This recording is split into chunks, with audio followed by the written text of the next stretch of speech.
Amerika Serikat mengklaim telah melakukan negosiasi meredakan perang. Klaim ini dibantah Iran dan menyebut Amerika tengah melakukan propaganda dan membalasnya dengan gelombang serangan baru.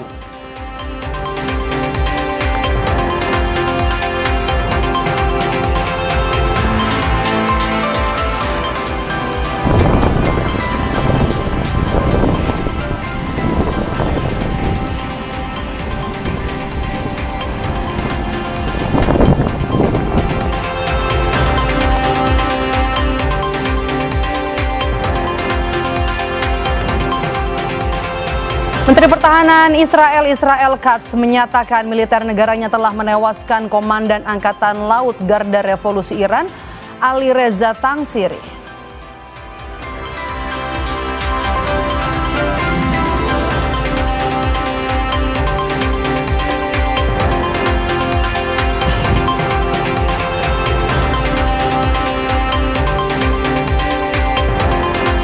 Malam ini akan jadi debut pelatih baru John Herdman menukangi timnas Indonesia. Skuad Garuda akan menghadapi tim dari Kepulauan Karibia, Saint Kitts and Nevis di ajang FIFA Series 2026. Siapa pemain pilihan Herdman malam nanti masih menjadi teka-teki pendukung timnas.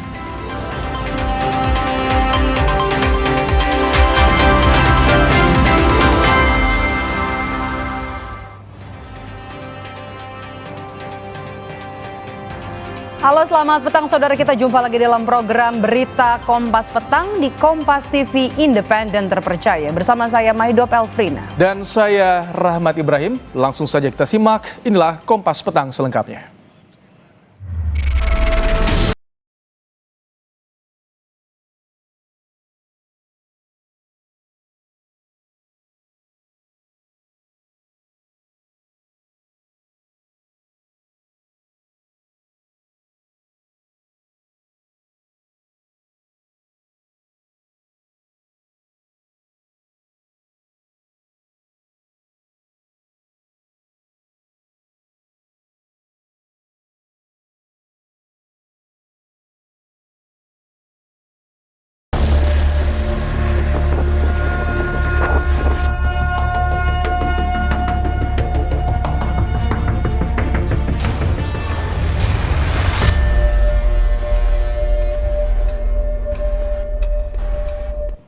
Saudara, di tengah upaya Amerika Serikat menarik Iran untuk bernegosiasi menghentikan perang, Garda Revolusi justru kembali meluncurkan serangan rudal ke wilayah Israel.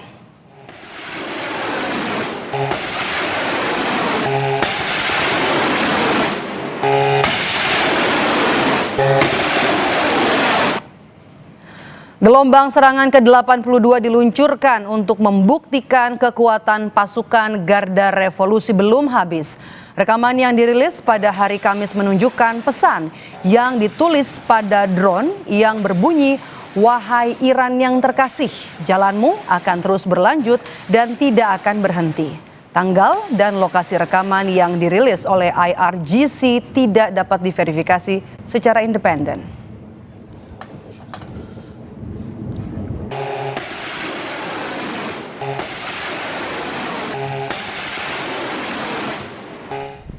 زن شانك سنة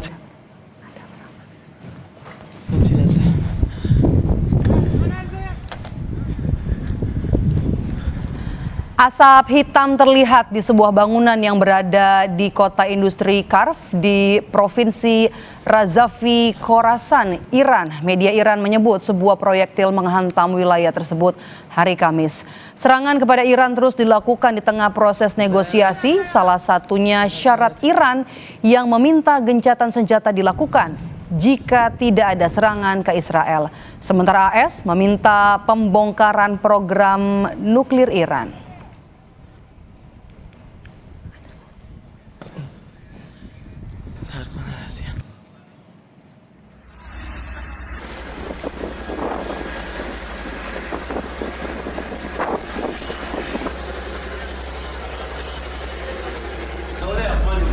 Pasukan Pertahanan Israel IDF menunjukkan rekaman video saat menyerbu sebuah bangunan di Lebanon Selatan yang diduga tempat militan Hizbullah.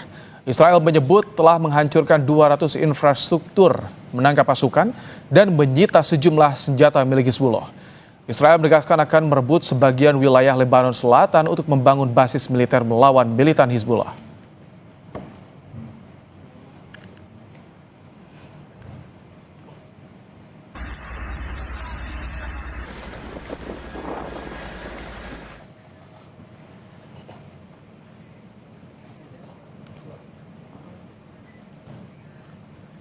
Amerika Serikat merilis rekaman yang menunjukkan pemboman udara terhadap sejumlah target militer Iran.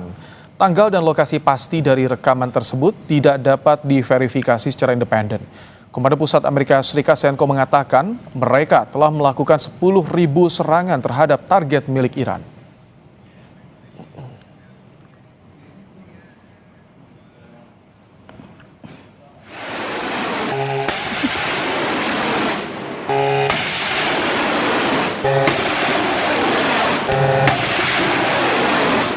Nasihat media Presiden Iran Ali Asghar Safian mengungkapkan klaim Donald Trump mengenai pembicaraan dengan Iran hanyalah propaganda.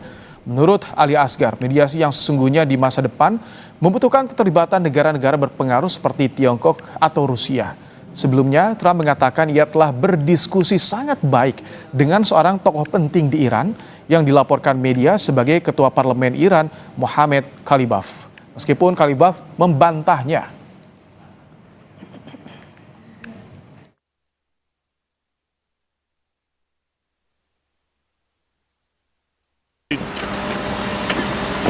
Get in there.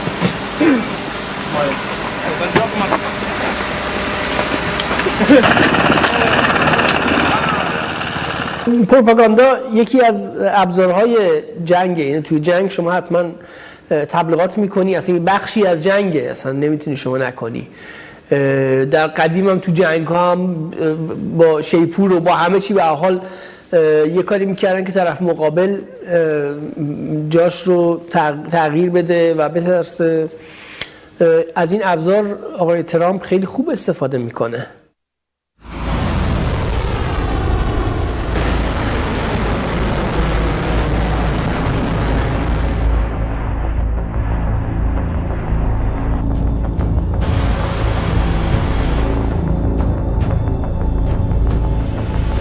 They are begging to make a deal, not me. They're begging to make a deal. Presiden Donald Trump lagi dan lagi menyerang pemberitaan media AS yang dinilainya sebagai berita palsu terkait negosiasi AS dengan Iran. Trump tegaskan, Iranlah yang memohon untuk mencapai kesepakatan. Tak hanya itu, Trump menekankan Iran adalah pejuang yang buruk, tapi mereka negosiator yang hebat. They are begging to make a deal, not me. They're begging to make a deal. And anybody that saw what was happening over there would understand why they want to make a deal. But they say, oh, we're not talking to them. Anybody would know that. And only a total fool. And they're not fools. They're very smart, actually, in a certain way. And they're great negotiators. I say they're lousy fighters, but they're great negotiators. They are begging to work out a deal. I don't know if we'll be able to do that. I don't know if we're willing to do that. They should have done that 4 weeks ago. They should have done it 2 years ago. Membantah klaim Trump, Menteri Luar Negeri Iran Abbas Araghchi tegaskan, saat ini pemerintah Iran tidak sedang bernegosiasi dengan Amerika Serikat untuk mengakhiri konflik di kawasan Teluk. Namun, Araghchi bilang Amerika memang menyampaikan pesan kepada Teheran melalui perantara, tetapi hal itu tak dapat diartikan negosiasi di antara keduanya. مذاکره هم تا الان انجام نشد. من با ضرس قاطع عرض میکنم هیچ مذاکره و گفتگویی با طرف آمریکایی نبود. البته چند روز هست که طرف آمریکایی شروع کرده به ارسال پیام‌های مختلف از طریق واسطه‌های مختلف.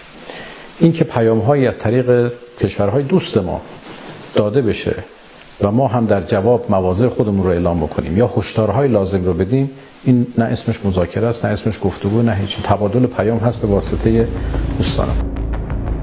Sebelumnya Iran menolak proposal Amerika Serikat untuk mengakhiri perang sekaligus mengajukan syarat-syaratnya sendiri bagi perdamaian. Menlu Iran Abbas Araghchi tegaskan Teheran tidak berencana untuk bernegosiasi dengan AS. Adapun syarat yang diajukan Iran untuk akhiri perang menurut Press TV yaitu penghentian total agresi dan pembunuhan oleh AS dan Israel, adanya mekanisme konkret untuk menjamin serangan tidak akan terulang, pemberian kompensasi atas kerusakan akibat perang, serta pengakuan resmi atas hak alami dan legal Iran untuk mengendalikan aktivitas maritim di Selat Hormuz dan dilibatkannya kelompok militer sekutu Iran seperti Hizbullah dalam kesepakatan damai.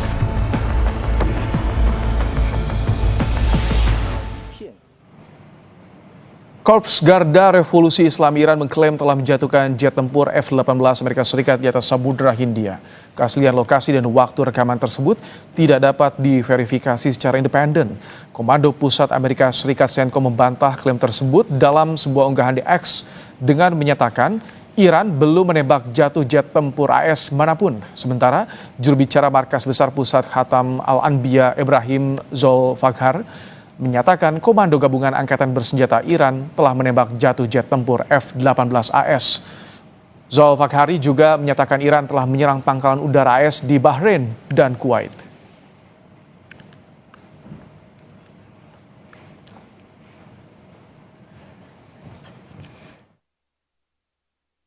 ضمناً یک فروند هواپیمای F-18 آمریکا نیز در منطقه عمومی چابهار توسط سامانه نوین پدافند هوایی نیروی دریایی سپاه تحت هدایت شبکه یکپارچه پدافند هوایی کشور مورد اصابت قرار گرفت. در شبانه روز گذشته دلاور مردان ارتش جمهوری اسلامی ایران در ادامه اقدامات عملیاتی خود محل تجمع نیروهای آمریکایی و گروهک‌های تجزیه طلب مورد حمایت آمریکایی صهیونیستی در اربیل را با استفاده از موشک هدف قرار دادند. نقاط هدف در حوالی فرودگاه اربیل یکی از مراکز مهم پشتی Rekaman yang diambil pada hari Rabu menunjukkan kepulan asap naik dari pembangkit listrik Orot Rabin di Hadera Israel setelah serangan yang diduga dilakukan Iran. Perusahaan listrik Israel klaim bahwa fasilitas utamanya di Hadera tidak rusak akibat serangan tersebut. Namun media lokal melaporkan pemadaman listrik terjadi di beberapa daerah setelah insiden tersebut. Pasukan pertahanan Israel mengatakan telah mendeteksi rudal yang diluncurkan dari Iran menuju wilayah Israel, menambahkan bahwa sistem pertahanan udara beroperasi untuk mencegatnya.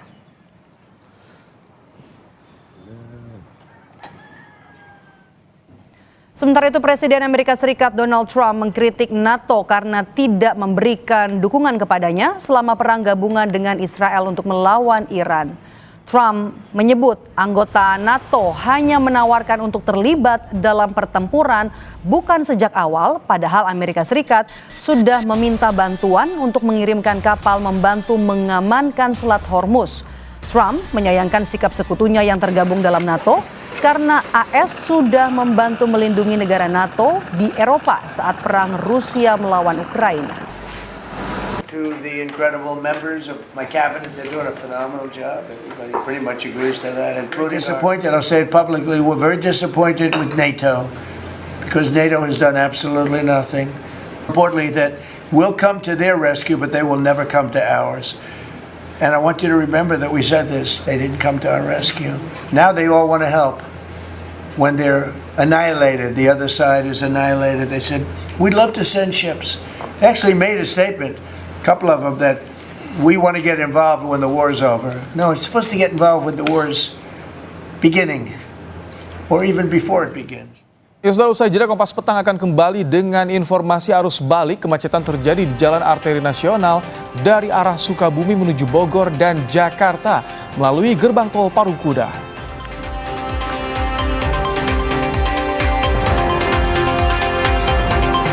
Arus balik one way di tol Cipaliara Jakarta diberlakukan. Kondisi arus lalu lintas ramai lancar.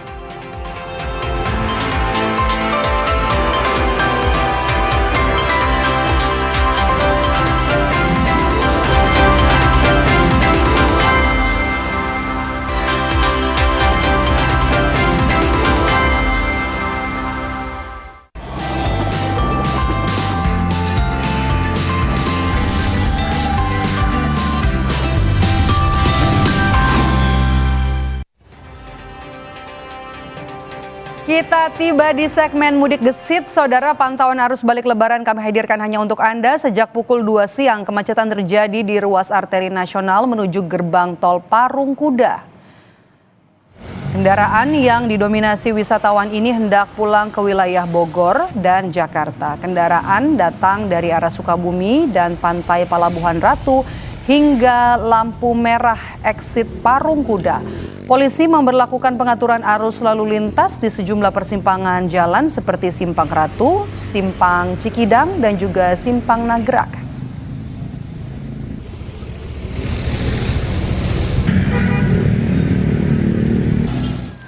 Sementara itu kondisi arus balik di kilometer 188 Palimanan Tol Cipali Jumat siang ramai kendaraan pemudik yang hendak kembali ke Jakarta. Meski ramai, kendaraan yang melalui Tol Cipali jumlahnya turun jika dibandingkan dengan hari kemarin.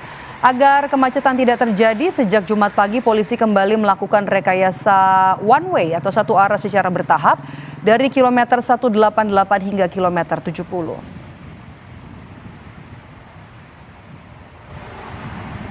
Tercatat sekitar 22.000 kendaraan melintasi ruas tol Cipali menuju ke arah Jakarta. Angka tersebut lebih rendah sekitar 8% dibandingkan dengan periode yang sama di hari kemarin. Adapun di pagi hari ini juga diterapkan rekayasa lalu lintas one way mulai pukul 8.47 waktu Indonesia bagian Barat, dimulai dari kilometer 132 hingga kilometer 70 di ruas tol Jakarta Cikampek.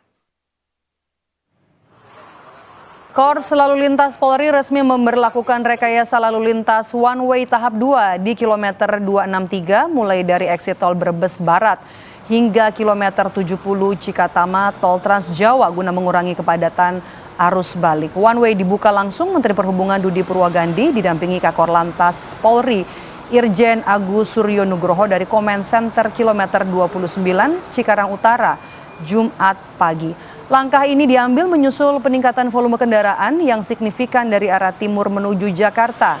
Kakor Lantas Polri bilang kebijakan ini merupakan bagian dari manajemen prioritas untuk melayani pemudik yang kembali dari wilayah Jawa Tengah dan Jawa Timur.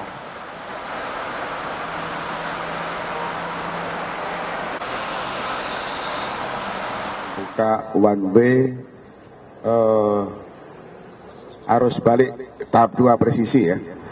Yang tadi pagi, terus pagi ini tahap kedua di kilometer 263. Tentunya ini kaitannya dengan bagaimana tata kelola manajemen lalu lintas untuk memprioritaskan arus balik yang datangnya dari Trans Jawa, khususnya Semarang Raya, Solo, Jogja, dan Jawa Timur. Termasuk juga pada saat yang sama juga kita monitoring arus balik yang dari Jawa Barat. Di Karawang, Jawa Barat, makin sore arus lalu lintas jalur arteri makin padat kendaraan pemudik yang hendak kembali ke Jakarta. Kepadatan diperparah karena mulai banyak kendaraan berat yang beroperasi di jalan meski truk angkutan barang masih dilarang beroperasi hingga Minggu 29 Maret 2026. Sebagian pemudik pulang hari ini menghindari kemacetan puncak kedua arus balik yang diprediksi akan terjadi mulai Sabtu dan hari Minggu esok.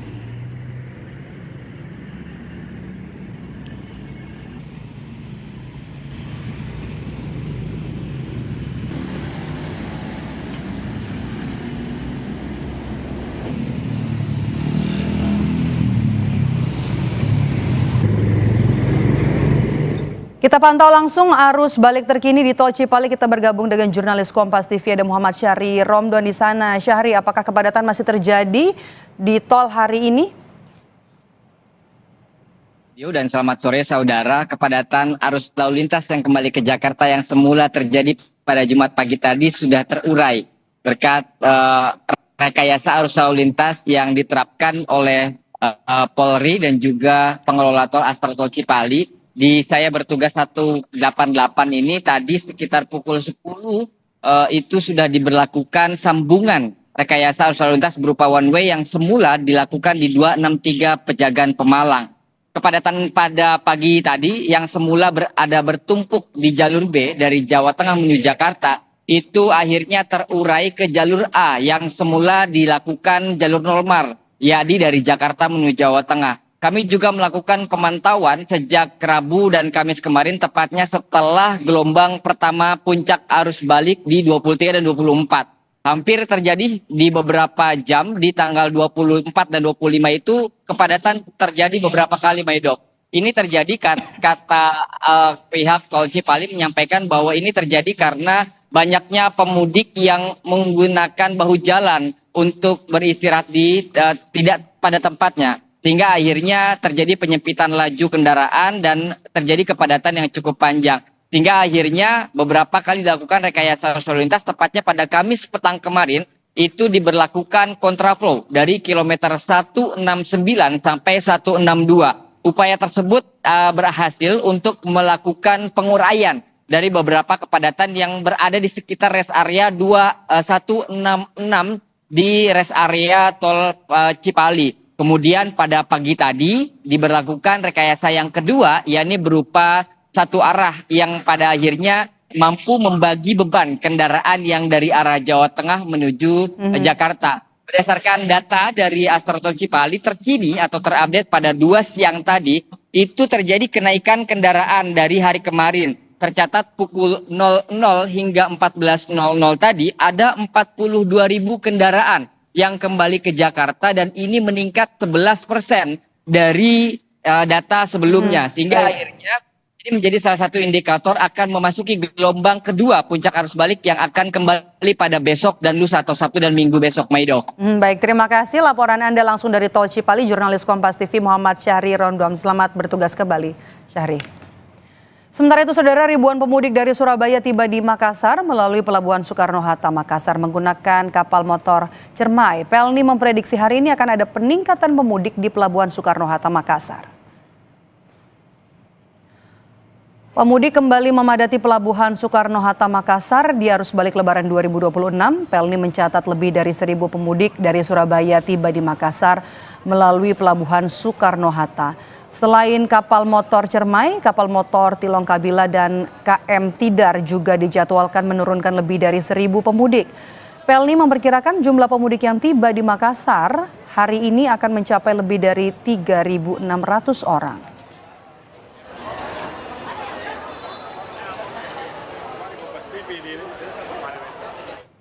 Sementara itu, arus balik Lebaran di Tol Layang Muhammad bin Zayed atau MBZ Karawang, Jawa Barat Jumat sore ramai namun tetap lancar. Arus kendaraan masih didominasi mobil pribadi dengan pergerakan lebih banyak mengarah ke Jakarta. Untuk mengantisipasi kemacetan arus balik, rekayasa lalu lintas diberlakukan di Tol MBZ.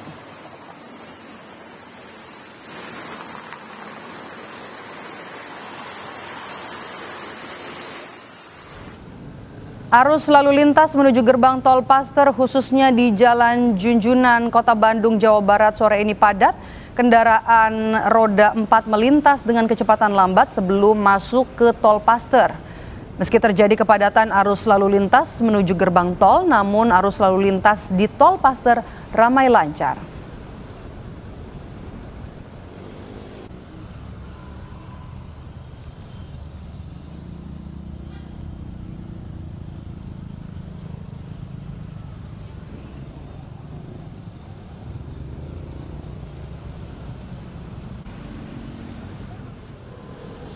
Pantauan terkini dari 2 titik kita langsung sapa jurnalis Kompas TV, ada Esra Ambarita dan juru kamera Septa Yoga di Tol Layang MBZ. Kemudian juga ada di exit Tol Paster Bandung, Jawa Barat ada jurnalis Kompas TV Mita Handayani dan juga juru kamera Sunandar. Kita akan ke Tol MBZ terlebih dahulu. Esra, selamat petang. Bagaimana kondisi arus lalu lintas di sana? Kapan puncak arus balik di MBZ berlangsung? Ya, Maido dan juga saudara, kalau pantauan arus balik di Tol MBZ kali ini masih terpantau ramai dan lancar. Tidak ada ketersendatan di 2 arah maupun ke arah Cikampek ataupun ke arah Jakarta. Tapi sekali lagi yang masih mendominasi pergerakan yaitu ke arah Jakarta. Hingga pukul 15.00 Maido dan juga saudara, ini total kendaraan yang melakukan pergerakan ke arah Jakarta ada 18.000 lebih. Sementara ke arah Cikampek Utama ada 11.000 pergerakan. Nah, angka ini tentunya semakin akan naik nanti ini diperkirakan sampai pada malam hari, apalagi arus balik masih terus terjadi nanti sampai tanggal 28 sampai di 29 Maret. Nah, meskipun ramai dan lancar, dari pihak Korlantas ini sudah memberlakukan skema rekayasa lalu lintas yang bersifat lokal. Ini sudah dimulai dari kontraflow dan juga one way, di mana kontraflow ini dilakukan dari kilometer 70 sampai di kilometer 47, ini satu lajur. Kemudian juga untuk di kilometer 263 sampai di kilometer 70 ini diberlakukan one way. Tentunya semua kebijakan maupun rekayasa lalu lintas ini bersifat situasional atau melihat nanti seperti apa perkembangan dari volume kendaraan. Nah, sejauh ini yang kami pantau yang mendominasi masih terus ke arah Jakarta dan diperkirakan akan terus meninggi nanti sampai di malam hari. Maido. Kalau di tol layang MBZ ramai dan juga lancar, bagaimana di tol Paster Mita? Bagaimana pantauannya petang ini di sana? Ya, selamat petang Maidov. Ini apabila di MBZ kondisinya ramai lancar sama dengan di tol MBZ. Untuk di tol Paster sendiri saat ini kondisinya juga sama ramai lancar, karena memang untuk di tol Paster sendiri ini banyak para pemudik dan juga wisatawan yang sudah meninggalkan kota Bandung melalui tol Paster. Kondisi untuk di daerah tol Paster sendiri yang akan meninggalkan kota Bandung ini memang ramai lancar, namun belum adanya kemacetan yang terjadi untuk para pemudik ini kembali ke perantauan seperti daerah Jakarta dan sekitarnya. Berdasarkan data yang kami terima sampai dengan pukul 2 siang ini, ada sebanyak 10.736 kendaraan yang memasuki tol Paster untuk ke daerah Jakarta dan sekitarnya. Maidov dan juga saudara, bukan hanya tol Paster yang bisa dilalui untuk meninggalkan daerah Bandung, namun juga untuk tol lainnya seperti tol Cileunyi juga ini banyak dipilih masyarakat yang sudah melakukan mudik sebelumnya dari daerah Garut, Tasikmalaya, Jawa Tengah, dan Jawa Timur yang memasuki gerbang tol Cileunyi. Ini juga tercatat sampai dengan pukul 2 siang tadi ada sebanyak 11.743 kendaraan yang masuk tol Cileunyi untuk meninggalkan daerah-daerah tadi seperti daerah Tasikmalaya dan juga Jawa Tengah dan Jawa Timur. Maidov dan juga saudara, untuk saat ini kondisi lalu lintasnya memang data dari Jasa Marga pada Leunyi untuk hari ini ada peningkatan, namun belum diprediksi akan mencapai puncak dari arus balik, karena memang diprediksi arus balik di daerah Bandung dan sekitarnya ini akan berlangsung esok dan juga hari Sabtu dan juga Minggu 28 dan 29 Maret 2026. Maidov. Mita Handayani melaporkan langsung dari tol Paster, dan sebelumnya dari tol MBZ ada Esra Ambarita. Terima kasih kawan-kawan, selamat bertugas kembali.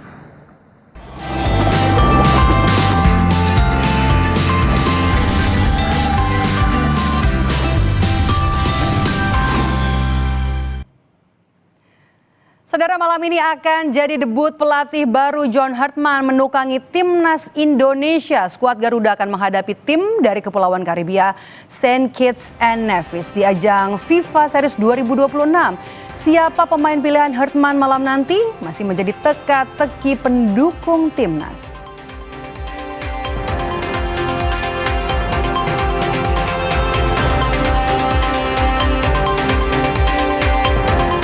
Israel mengklaim berhasil membunuh Komandan Angkatan Laut Iran, Laksamana Muda Ali Reza Tangsiri. Informasi ini akan hadir usai jeda di Kompas Petang.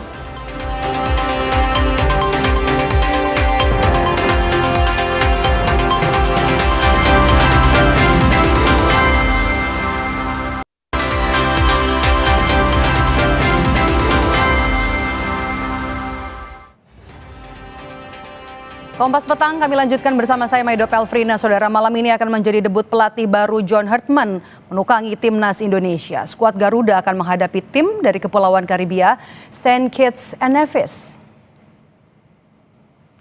Hartman yang pernah membawa Kanada ke Piala Dunia menilai laga ini penting untuk menguji skema dan taktik yang dia persiapkan bersama skuad Garuda. Seperti transisi positif yang sebelumnya jadi kelemahan timnas. Hartman merasa jika ini diperbaiki maka timnya akan tampil dinamis dan efektif dalam mengkreasikan peluang. Kemenangan di laga debut tentu jadi hal yang menyenangkan, namun Hartman menegaskan laga ini adalah langkah kecil untuk mengawali kampanye lolos ke Piala Dunia 2030. Previous versions of Indonesia. There are so many things I like. The defensive capability of the team, their ability to stay together, strong, tight. But there are elements we can improve. The improving our attacking transition, we can improve our attacking organisation. So we were more dynamic, more direct. I was thought watching the Indonesian team at times it looked predictable, and in international football now you have to be more adaptable. Lawan timnas malam nanti, St. Kitts and Nevis di atas kertas terpaut ranking yang cukup jauh di peringkat 154, sementara Indonesia ada di peringkat 121 dunia. Namun pelatih timnas St. Kitts and Nevis tak mau terpaku pada peringkat. Tim Kepulauan Karibia ini siap menantang anak asuh John Herdman. We are kind of people that we don't take a look at the numbers first, because numbers is just a mathematical equation. We are human beings, we are people, and that's what we look at the people first. So numbers are just numbers, and since football was invented, you can see that anybody can beat anybody. So, and I believe they can beat anybody that if they prepare. Publik menanti seperti apa performa timnas Garuda di tangan nahkoda baru John Herdman. Selepas kegagalan menembus Piala Dunia 2026, Herdman yang pernah mengantar Kanada ke Piala Dunia diharapkan bisa membawa gairah baru bagi timnas. Malam ini, JICS kembali menjalani laga internasional melawan St. Kitts and Nevis. Lantas, dari 23 pemain yang dipanggil, siapa pemain utama pilihan Herdman? I'm not going to be sharing that level of information, but I think Elkin said it. We have a lot of competition there. This team has got, for me, one of the best defense of units in AFC. Our goal is to be number one in AFC in our defensive capability. And people like Elkin and others are competing every day now to earn that spot. So for a coach, that's fantastic. Herdman diprediksi akan menurunkan formasi 3-4-3. Di bawah Mister Gawang, Emil Audero kemungkinan akan jadi pilihan utama, mengingat konsistensinya bersama tim Serie A Italia, Cremonense. Di lini belakang, trio Justin Hubner, Jay Itzes, dan Rizky Ridho akan mengawal pertahanan. Di tengah, Nathan Choaon di kiri dan Kevin Dix di kanan akan mengapit duo Calvin Verdong dan Joey Pelupesi. Sementara di depan, Orat Mangun dan Jakob Sayuri sebagai penyerang sayap dan Ole Romeni menjadi target man. Lalu, sejauh mana keyakinan publik timnas bakal meraih hasil positif malam ini? Supporter skuad Garuda optimistis timnas dapat tampil meyakinkan dan menundukkan timnas dari Kepulauan Karibia.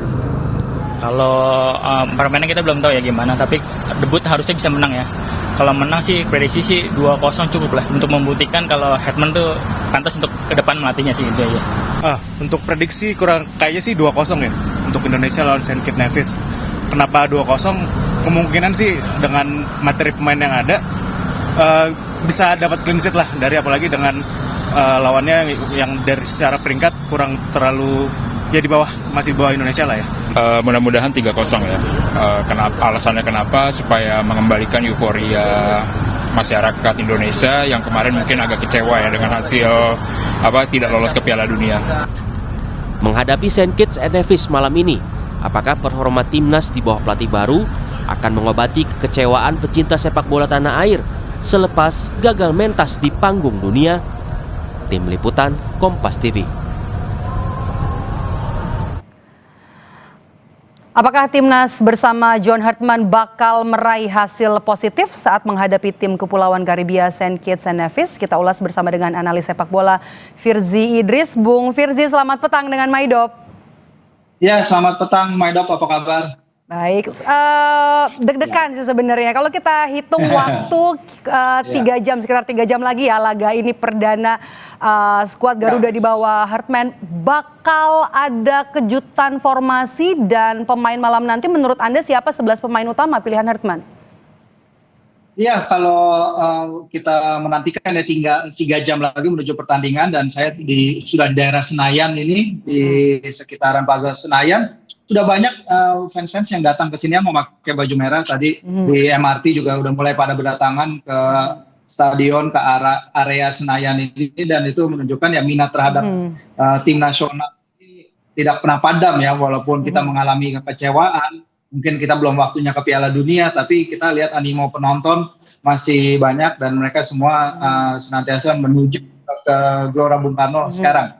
Kalau secara formasi sebenarnya tadi sore ya, kemarin sore di latihan timnas itu Coach John mungkin memberikan sedikit gambaran ya formasinya akan seperti apa, karena dia melatih para pemainnya berdasarkan unit ya, jadi defensive unit, midfield unit, dan lain-lain. Kalau secara garis di belakang, kalau kemarin yang terlihat memang formasi ini hampir benar ya, ada Idzes, ada Rizky Ridho, tapi di kiri tengah itu yang latihan adalah Elkan Bagot dengan Donitri di sektor back sayap kiri.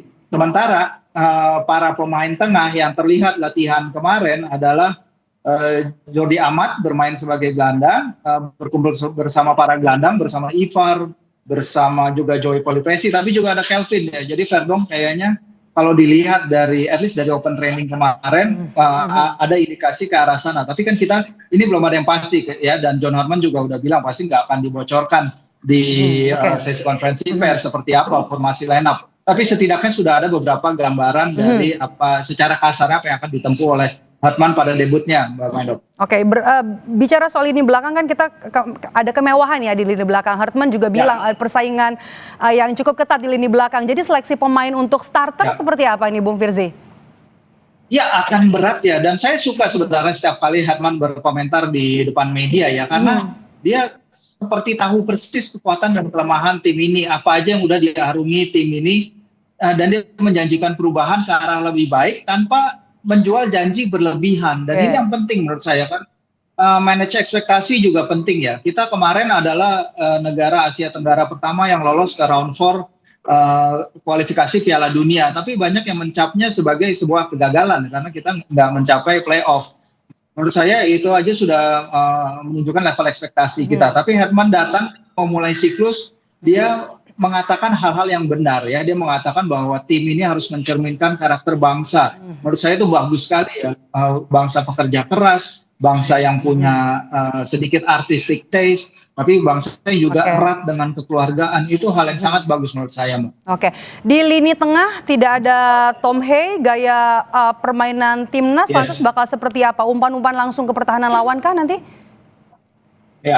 Ya itu yang jadi perhatian ya. Dan kalau memang misalnya Verdong bermain di lini tengah, kita lihat beberapa kali ya, terutama bersama NSC Nijmegen ketika dia masih bermain di sana musim lalu ya, dalam pertandingan-pertandingan yang dia siarkan Kompas TV juga, kita bisa lihat bagaimana bola-bola lintas lapangan, bola diagonalnya itu bagus sekali dari lini belakang. Jadi dia punya kapabilitas untuk switching play seperti itu. Jadi mungkin itu sebabnya kemarin dia berlatih bersama para gelandang. Dan juga yang menarik adalah memang sesi latihan timnas itu beberapa kali open media tertunda karena para pemain itu menghabiskan waktu di hall basket ya untuk melakukan technical analysis, untuk melakukan video analysis. Dan menurut saya ini adalah suatu hal yang selayaknya sudah dilakukan untuk timnas untuk memantapkan formasi.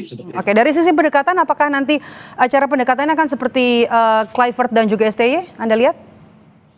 Ya itu tadi juga dibahas ya di sesi konferensi pers sebelum laga, di mana John mengatakan di mana apa yang telah dilakukan Coach Patrick, apa yang telah dilakukan Coach Shin akan menjadi fondasi bagi timnas di bawah asuhannya. Ya kita akan melihat kombinasi transisi yang juga ditekankan oleh Coach John bahwa itu perlu perbaikan, dan kita mungkin akan melihat ya harapannya memang seperti yang teman-teman tadi bilang ya dari Fox Pop, bahwa mungkin kita akan mencetak lebih dari 1 gol, karena tadi aja Bulgaria melawan Kepulauan Solomon itu setengah babak udah 4-1. Jadi Saint Kitts and Nevis juga posisinya kan kurang lebih sama dengan Solomon, dan kita mungkin secara rank kita 122 Mbak, tapi kalau kita sekarang ini tim ini mungkin menghadapi tim peringkat 80-an kita head to head, mungkin kita bisa mencapai skor seperti itu juga. Oke, sangat patut dinanti laga perdana skuad Garuda bersama dengan John Herdman. Terima kasih sudah bergabung bersama kami.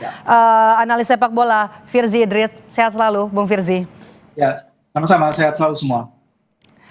Usai jeda, saudara, Kompas Petang kembali dengan informasi Amerika Serikat mengklaim telah melakukan negosiasi meredakan perang. Klaim ini dibantah Iran dan menyebut Amerika tengah melakukan propaganda dan membalasnya dengan gelombang serangan baru.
Garda revolusi Iran meluncurkan rudal saat Presiden Amerika Serikat Donald Trump memperingatkan Iran soal kesepakatan damai.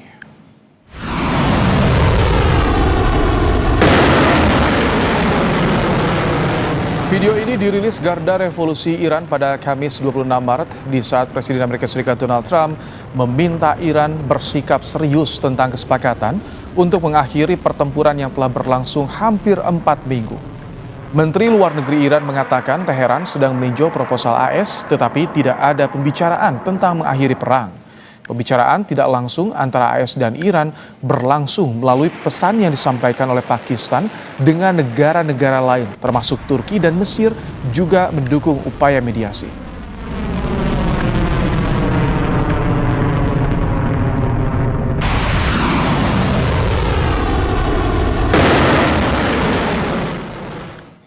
Sementara itu, Israel mengklaim berhasil membunuh Komandan Angkatan Laut Iran Laksamana Muda Ali Reza Tangsiri.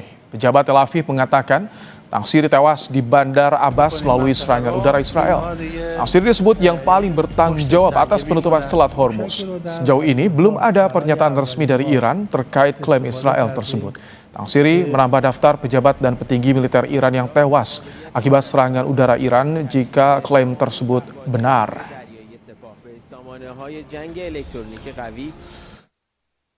של משטר הטרור האיראני.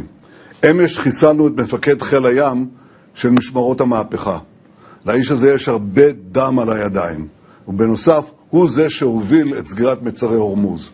זוהי עוד אחת מהדוגמאות של שיתוף הפעולה בינינו לבין ידידינו ארצות הברית במטרה משותפת להשיג את מטרות המלחמה.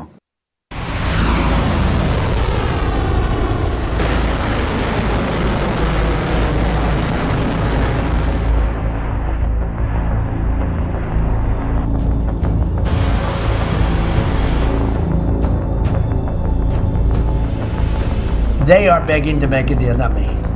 They're begging to make a deal. Presiden Donald Trump lagi dan lagi menyerang pemberitaan media AS yang dinilainya sebagai berita palsu terkait negosiasi AS dengan Iran. Trump tegaskan, Iranlah yang memohon untuk mencapai kesepakatan. Tak hanya itu, Trump menekankan Iran adalah pejuang yang buruk, tapi mereka negosiator yang hebat. They are begging to make a deal, not me. They're begging to make a deal. And anybody that saw what was happening over there would understand why they want to make a deal. But they say, oh, we're not talking to them. Anybody would know that. And only a total fool. And they're not fools. They're very smart, actually, in a certain way. And they're great negotiators. I say they're lousy fighters, but they're great negotiators. They are begging to work out a deal. I don't know if we'll be able to do that. I don't know if we're willing to do that. They should have done that 4 weeks ago. They should have done it 2 years ago. Membantah klaim Trump, Menteri Luar Negeri Iran Abbas Araghchi tegaskan, saat ini pemerintah Iran tidak sedang bernegosiasi dengan Amerika Serikat untuk mengakhiri konflik di kawasan Teluk. Namun, Araghchi bilang Amerika memang menyampaikan pesan kepada Teheran melalui perantara, tetapi hal itu tak dapat diartikan negosiasi di antara keduanya. مذاکره هم تا الان انجام نشد. من با ضرس قاطع عرض میکنم هیچ مذاکره و گفتگویی با طرف آمریکایی نبود. البته چند روز هست که طرف آمریکایی شروع کرده به ارسال پیام‌های مختلف از طریق واسطه‌های مختلف. این که پیام‌هایی از طریق کشورهای دوست ما داده بشه و ما هم در جواب مواضع خودمون رو اعلام بکنیم یا هشدارهای لازم رو بدیم، این نه اسمش مذاکره است، نه اسمش گفتگو، نه هیچ. تبادل پیام هست به واسطه دوستانم. Sebelumnya, Iran menolak proposal Amerika Serikat untuk mengakhiri perang sekaligus mengajukan syarat-syaratnya sendiri bagi perdamaian. Menlu Iran Abbas Araghchi tegaskan Teheran tidak berencana untuk bernegosiasi dengan AS. Adapun syarat yang diajukan Iran untuk akhiri perang menurut Press TV yaitu penghentian total agresi dan pembunuhan oleh AS dan Israel, adanya mekanisme konkret untuk menjamin serangan tidak akan terulang, pemberian kompensasi atas kerusakan akibat perang, serta pengakuan resmi atas hak alami dan legal Iran untuk mengendalikan aktivitas maritim di Selat Hormuz dan dilibatkannya kelompok militer sekutu Iran seperti Hizbullah dalam kesepakatan damai.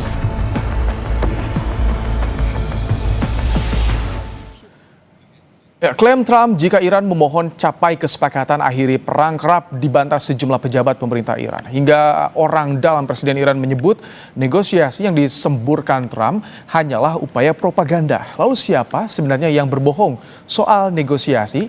Akankah keinginan Amerika Serikat ini bisa terwujud tanpa Israel?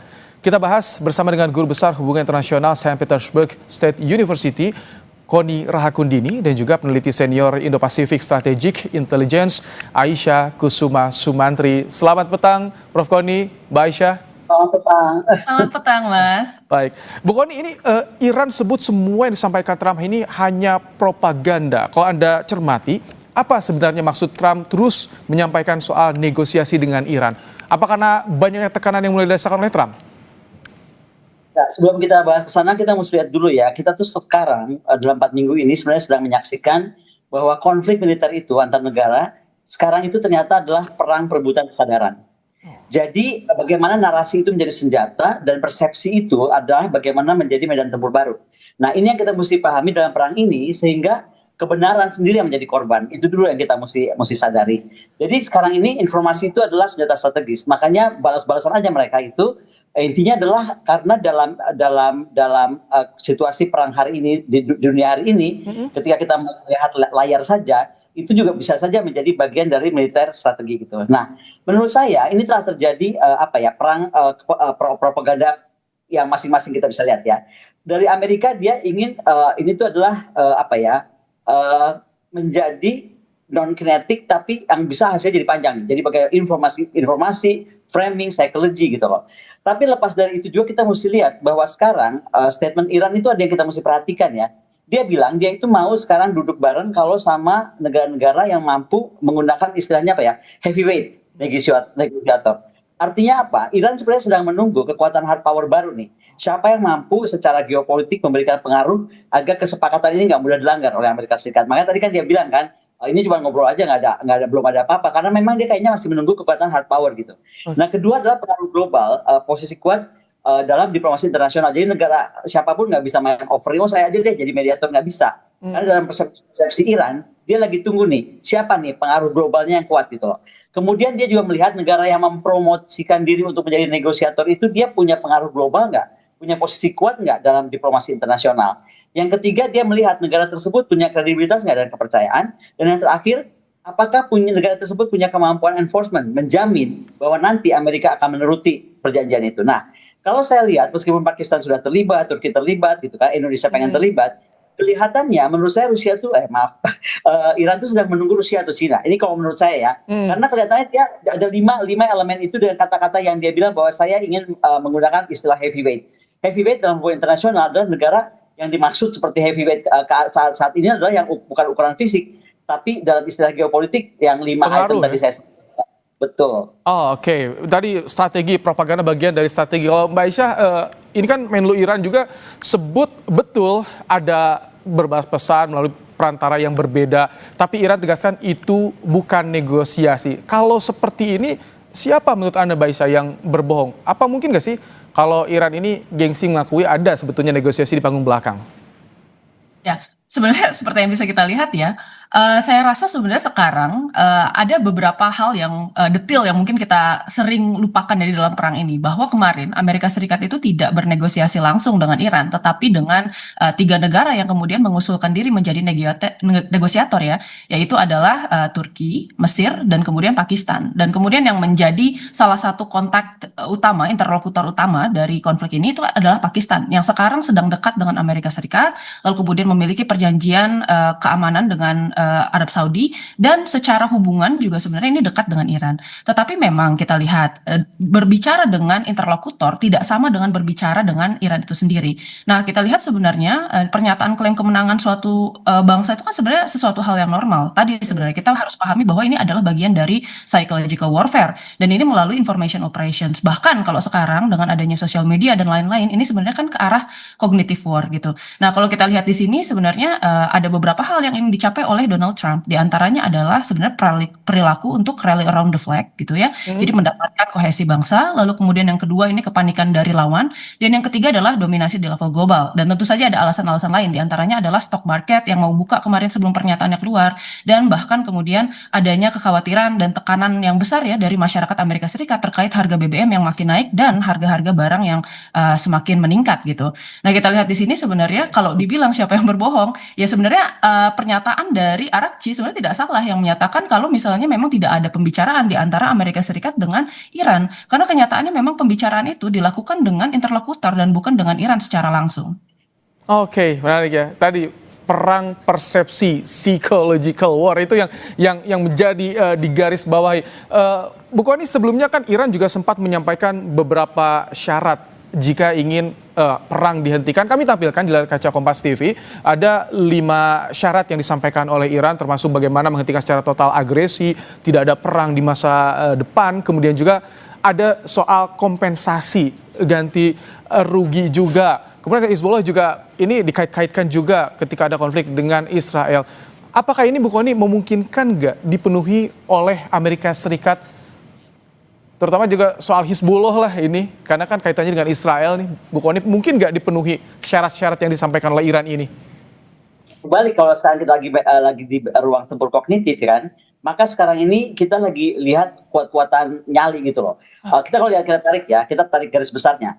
Narasinya Amerika itu bagaimana dia coba menguasai terus struktur narasi global. Dia coba ngomong, makanya tiap saat dia bikin statement lah. Tapi Iran dia mengganggu untuk mendistorsi narasi yang diberikan Amerika tersebut. Nah, di satu sisi si Israel dia juga mengamankan legitimasi dia melalui framing ancaman yang seolah-olah terus berdatangan.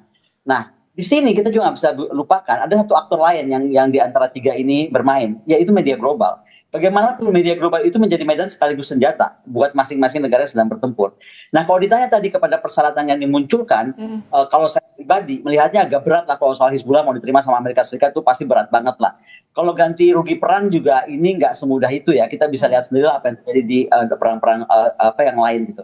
Tapi kembali kita mesti kaitkan ini juga karena tadi Mbak Aisyah bicara soal cognitive war ya. Ini menjadi menarik ketika kita misalnya lihat bahwa hoax itu bisa dinyatakan oleh kepala negara, gitu kan? Kalau kita lihat misalnya hoax kemenangan palsu itu kan terjadi, klaim menang besar, gitu kan? Padahal terverifikasi itu bisa dilihat saat Israel Hamas bagaimana saling mengirimkan berita, padahal realitasnya itu jauh lebih kompleks dari itu. Lalu bagaimana hoax visual? Ini video lama atau deepfake itu dibuat. Jadi ini juga sebenarnya perang narasi yang bukan saja statementnya Presiden Trump, tapi kalau kita melihat deepfake yang dibuat, ini sebenarnya adalah ledakan-ledakan lama yang diklaim baru, dan ini sebenarnya berbahaya karena kita ada masuk tadi saya bilang dunia AI. Nah, yang ketiga, ini yang paling keren nih. Kalau menurut saya Iran juga somehow kepintaran dia tuh menggunakan hoax korban sipil yang dimanipulasi. Mungkin itu terjadi ya kan. Jadi kita bisa lihat apakah ya di Iran terjadi atau tidak. Tapi waktu perang Irak, narasi senjata pembunuh massal itu kan dibuat tuh. Nah, sekarang juga terjadi Amerika menuduh Iran mau buat apalah gitu kan. Nah, yang terakhir mungkin adalah hoax diplomasi. Bagaimana ini yang masuk sekarang dalam konteks kita sedang bahas. Forced negotiation naratif seolah-olah akan ada perdamaian, atau pihak lain sudah mau bernegosiasi, atau tadi Trump bilang Iran butuh kita gitu kan. Nah, padahal banyak konflik di Timur Tengah, klaim ini ternyata hanya taktik waktu. Ini kita mesti garis bawahi. Klaim itu hanya taktik waktu. Karena dalam konteks berita ini, Iran Iran menyebut klaim Trump itu kan propaganda. Intinya dia juga ingin membeli waktu, menguji reaksi publik dan reaksi pasar gitu. Ini yang paling terakhir kita mesti lihat hoax tentang demonisasi musuh. Nah, ini sebagaimana lawan itu adalah jahat yang absolut. Nah, itu kan apakah itu ada yang dibeli orang itu. Sekarang ini kita melihat kan, Trump ini benar-benar udah crazy gitu misalnya kan. Bu Kony, dengan dulu Saddam Hussein. Tapi ini yang menarik juga sebenarnya, nanti ke Mbak Aisyah juga tentu soal AS fokus nih negosiasi dengan Iran, tapi Israel kan tidak gamblang karena Israel tetap ingin perang. Serangan masih terus terjadi nih di Timur Tengah. Apakah mungkin AS melakukan negosiasi dengan Iran tanpa melibatkan Israel? Kita akan bahas nanti usai jeda ya, tetap di Kompas Petang.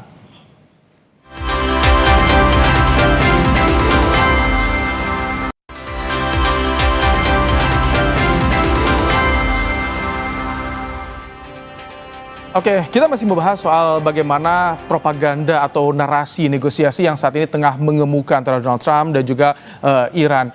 Kita kembali tanya kepada Mbak Aisyah. Mbak Aisyah, jadi kalau misalkan mungkin tidak narasi negosiasi ini Trump dan juga Iran ini dilakukan, lalu bagaimana dengan Israel? Nah, ini menariknya memang sekarang mungkin kita lihat ya, dari segi Trump ini kan dia agak mundur ke belakang karena tadi ya tekanan domestik yang kencang, lalu kemudian sebentar lagi mau midterm election, dan kita kadang-kadang lupa nih bahwa ada aktor ketiga di dalam peperangan ini. Yang terakhir dibicarakan itu kita biasanya di dalam narasi berita hanya bicara tentang Iran dan Amerika Serikatnya, tapi Israel ini sebenarnya kita nggak boleh lupa bahwa dia adalah main proponen dari perang ini gitu. Pertama-tama sebenarnya di dalam sejak Roaring Lion pertama ya di tahun 2025, Israel ini memang salah satu pihak yang memang terlebih dahulu waktu itu menyerang Iran ya, melakukan serangan. Nah, waktu itu kita lihat juga Amerika Serikat masuk di tengah-tengah waktu itu ketika operasi Roaring Lion itu. Nah, sekarang di tahun 2026 kita tahu bahwa ini sebenarnya premeditated attack sudah terjadi cukup direncanakan ya sebelum adanya kemudian peperangan ini. Nah, tetapi memang apa yang dilakukan Amerika sekarang itu kan negotiation with force ya. Kita juga bicara bahwa Amerika Serikat membuka jalur negosiasi ini bukan berarti sebenarnya Amerika Serikat itu give up terhadap peperangan ini. Memang kemarin itu ada tambahan pasukan sekitar 82nd Airborne Paratroopers, lalu kemudian 5.000 marinir ya tambahannya, dan ada 1.000 pelaut juga. Dan sekarang kalau nggak salah sudah ada sekitar 50.000 personel dari AS yang ada di Timur Tengah. Nah, hal yang perlu kita pahami dari Israel ini cukup menarik karena standing position ini agak cukup berbeda dengan Amerika Serikat. Sementara Amerika Serikat ini berusaha untuk pause and redirecting, Israel ini ingin terus kemudian intensify peperangannya gitu. Terlihat dari bagaimana ketika Amerika Serikat ini pulling out dari konflik yang masih bergejolak ini, Israel ini tetap melakukan serangan-serangan ke Tehran. Dan beberapa pernyataan khususnya dari PM Netanyahu ini mengatakan bahwa tadi ya dia mengajak negara-negara di Eropa untuk turut bergabung di dalam peperangan ini. Itu kan menandakan bahwa ada keinginan untuk bisa tetap melakukan eskalasi kekuatan ya, baik itu dari secara vertikal maupun secara horizontal gitu ya, menambah aktor-aktor yang bermain di sana sehingga kemudian yang terjadi adalah perangnya semakin rumit, semakin kompleks dan semakin sulit untuk kemudian diselesaikan. Oke. Bu Kony, apakah ini juga termasuk soal tadi Anda menyampaikan soal Iran ingin melibatkan negara berpengaruh, Rusia juga Tiongkok? Ini bisa jadi ada artinya apakah mereka memang ada di belakang Iran selama ini yang menopang Iran sampai sekuat ini? Saya nggak mau pastikan begitu karena saya nggak dalam kapasitas untuk bilang begitu ya. Tapi kalau kita lihat sudah pasti saja nih kalau kita lihat tidak mungkin Iran bisa begitu bertahan jika tidak didukung oleh misalnya kemampuan intelijen dari negara-negara yang disebutkan atau juga kemampuan teknologi. Itu cepat sekali ya. Sehebat-hebatnya Iran produksi alutsistanya, menurut saya itu ada dukungan lah dari belakang. Apakah dari jangan juga cuma sebut Iran dan jangan sebut cuma Rusia dan Cina. Kita juga mesti lihat negara-negara lain yang sudah punya menghasilkan alat-alat senjata yang bisa bantu Iran di belakang layar. Nah, tapi kembali ke dalam tadi kalau kita bicara tentang architect of narrative ya, ini kan sekarang lagi perang propaganda nih. Nah, mungkin Amerika udah mulai terganggu karena dia tuh biasanya kan maju dengan 3 hal, legitimasi moral. Itu yang selalu dibilang kan, bagaimana dia defense of global security gitu, polisi dunia, atau bagaimana dia mensimplifikasi musuh. Selalu kan yang kalah Iran nggak bisa ngapa-ngapain lah, oke lah dia gitu ya, kayak gitu-gitu. Nah, yang terakhir bagaimana dia sekarang ini terus-terusan menggunakan moda propaganda seperti media digital dan lain-lain.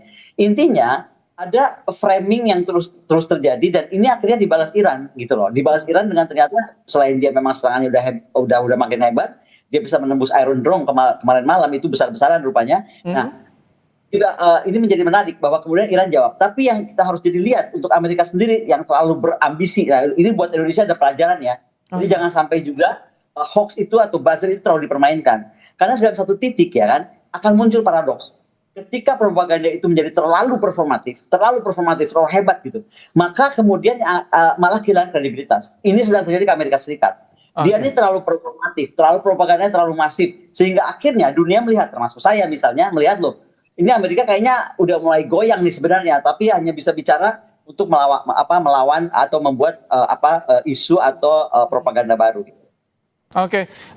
Ini kompleks ya, jadi memang ketika melibatkan negara lain kompleks, apalagi narasi negosiasi yang tengah mencuat juga ini menjadi sorotan. Nah, Mbak Aisyah, kalau misalkan melihat dengan kompleksnya negosiasi ini, Anda lihat perannya Israel itu di mana sebetulnya?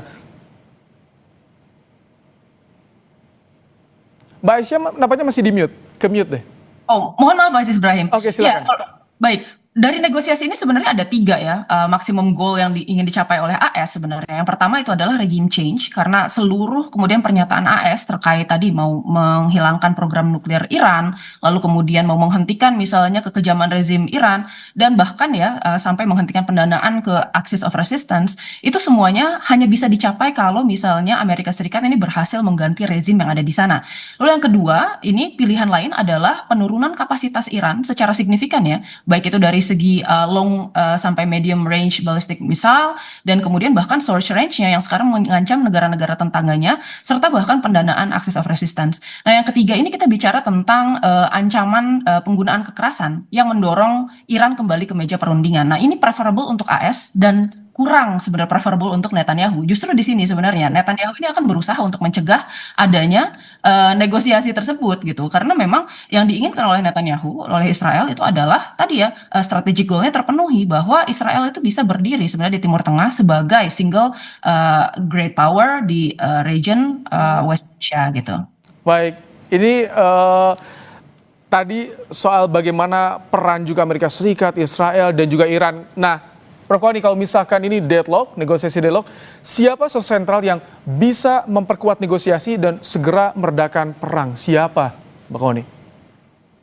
Saya sih berharap, saya pribadi berharap Presiden Putin dan Presiden Xi akan turun tangan ya. Kalau memang harapan dengan kalimat heavyweight actors untuk menengahi masalah ini.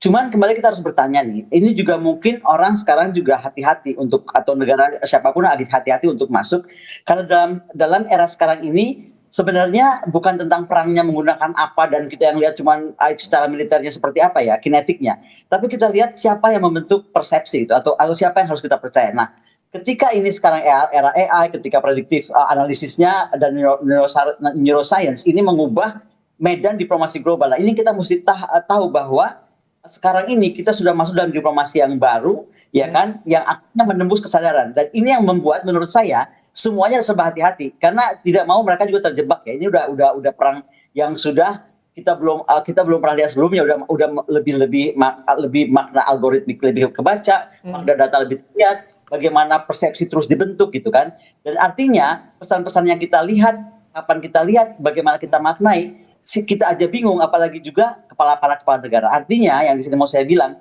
mereka bukan bingung, tapi mereka sangat berhati-hati untuk terjun langsung. Oke, wait and see. Tapi kita berharap perang segera mereda agar dampaknya tidak semakin luas, terutama global. Terima kasih Prof. Koni, Mbak Aisyah telah menyampaikan pandangannya di program Kompas Petang hari ini. Selamat sore. Usai jeda, saudara, Malaysia sukses melobi Iran agar kapal tankernya dapat melintasi Selat Hormuz. Pas Petang segera kembali.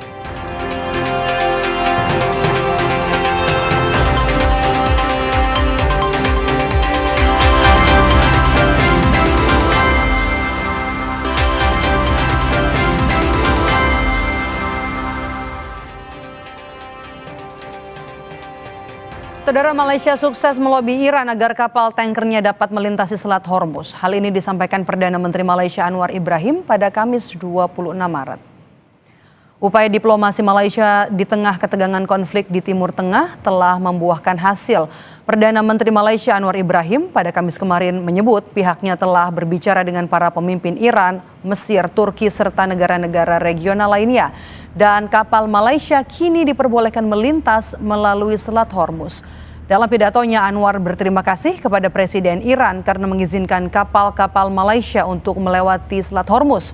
Pemerintah Malaysia akan mempertahankan subsidi harga minyak, tetapi mengambil langkah-langkah untuk melemahkan dampak gangguan pasokan, termasuk pengurangan alokasi bulanan bahan bakar bersubsidi.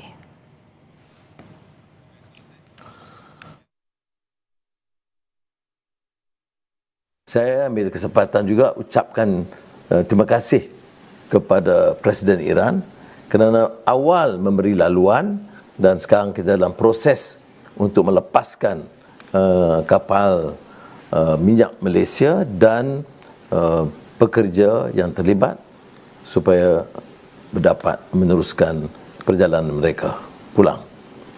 Tetapi tidak mudah kerana Iran berpandangan mereka tertipu berulang kali dan suka menerima langkah-langkah ke arah perdamaian tanpa suatu yang boleh mengikat perjanjian dan jaminan keselamatan bagi negara mereka.